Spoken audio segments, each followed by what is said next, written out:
രണ്ടാം ഘട്ട തെരഞ്ഞെടുപ്പിന് കളമൊരുങ്ങിയതോടെ ഒരു കാര്യം ഉറപ്പിക്കാം.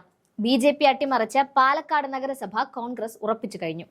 രാഹുൽ മാങ്കൂട്ടത്തിലിനെ അറസ്റ്റ് ചെയ്യുന്നതിൽ നിന്ന് പോലീസിനെ കോടതി തടയുകയും പരാതിയിലെ അടിസ്ഥാനമില്ലായ്മ ചൂണ്ടിക്കാട്ടുകയും ചെയ്തു. ഇതിന് പിന്നാലെയാണ് രണ്ടാം ഘട്ട തെരഞ്ഞെടുപ്പ് ദിനം കൂടി എത്തുന്നത്.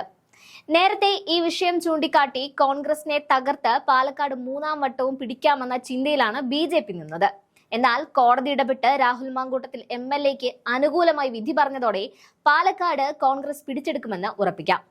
ലോക്സഭയിലും നിയമസഭയിലും പാലക്കാട് കോൺഗ്രസിനാണ് കൈകൊടുത്തത്. ഇക്കഴിഞ്ഞ നിയമസഭാ ഉപതെരഞ്ഞെടുപ്പിൽ പാലക്കാട് 15,000-ലധികം വോട്ടുകൾ അധികമായി പിടിച്ചാണ് പാലക്കാട് കോൺഗ്രസ് തങ്ങൾക്കൊപ്പം തന്നെ ഉറപ്പിച്ചു നിർത്തിയത്. നഗരസഭയിൽ ഫലം നിർണ്ണയിക്കുക റിബലുകളോ സ്വതന്ത്രരോ അതോ രണ്ട് മുന്നണികളിലെ അടിയൊഴുക്കുകളോ ആയിരിക്കുമെന്ന് ഈ ഘട്ടത്തിൽ ഉറപ്പിക്കാം. മുകൾ തട്ടിൽ ശാന്തമാണെങ്കിലും ശക്തമായ അടിയൊഴുക്കുകളാണ് പാലക്കാട് നഗരസഭാ തെരഞ്ഞെടുപ്പിലെ ഇത്തവണത്തെ ഹൈലൈറ്റ് എന്ന് പറയുന്നത്. കഴിഞ്ഞ രണ്ട് തദ്ദേശ തെരഞ്ഞെടുപ്പിലെയും പോലെ ഇത്തവണയും പാലക്കാട് കേരളത്തിന്റെ ആകെ ശ്രദ്ധാകേന്ദ്രമാണ്. കഴിഞ്ഞ രണ്ട് തവണ ബി.ജെ.പി. ഭരിച്ച നഗരസഭയിൽ ഇത്തവണ ഹാട്രിക് വിജയം കൈവരിക്കാനാവുമോ എന്നാണ് പ്രവർത്തകർ ആകാംക്ഷയോടെ കാത്തിരിക്കുന്നത്. അതേസമയം ബി.ജെ.പിക്കുള്ളിലെ പ്രശ്നങ്ങൾ ഏത് വഴിക്ക് തിരിയുമെന്ന് കാത്തിരിക്കുന്നവരുമുണ്ട്. കഴിഞ്ഞ തവണ 50 വോട്ടിൽ താഴെ ഭൂരിപക്ഷത്തിൽ വിജയിച്ച 4 വാർഡുകൾ നഗരസഭയിലുണ്ട്. 100-നടുത്ത് ഭൂരിപക്ഷമുള്ള മറ്റ് 4 വാർഡുകളും പാലക്കാടുണ്ട്. ആകെ 8 വാർഡുകളിലാണ് ബി.ജെ.പിയും കോൺഗ്രസും ഇഞ്ചോടിഞ്ച് പോരാട്ടം നടത്തുന്നത്. ഈ 8 വാർഡുകളിലും കോൺഗ്രസ് പിടിച്ചെടുക്കുന്നതോടെ പാലക്കാട് നഗരസഭ ഇക്കുറി കോൺഗ്രസ് പിടിച്ചെടുക്കുമെന്ന് ഉറപ്പിക്കാം.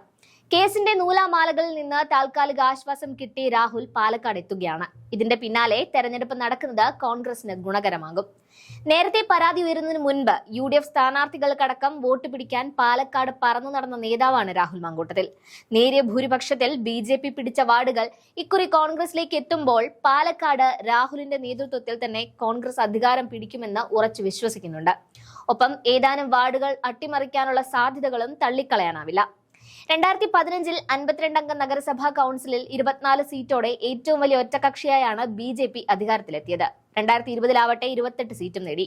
ഇതിനിടയ്ക്ക് വന്ന 2 നിയമസഭാ തെരഞ്ഞെടുപ്പുകളിൽ UDF ആണ് വിജയിച്ചത്. ഷാഫി പറമ്പിൽ രാജിവെച്ച് ലോക്സഭാ തെരഞ്ഞെടുപ്പിൽ മത്സരിച്ചതിനെ തുടർന്ന് വന്ന നിയമസഭാ ഉപതെരഞ്ഞെടുപ്പിൽ പാലക്കാട്ട് UDF ഭൂരിപക്ഷം വർദ്ധിപ്പിക്കുകയും ചെയ്തു.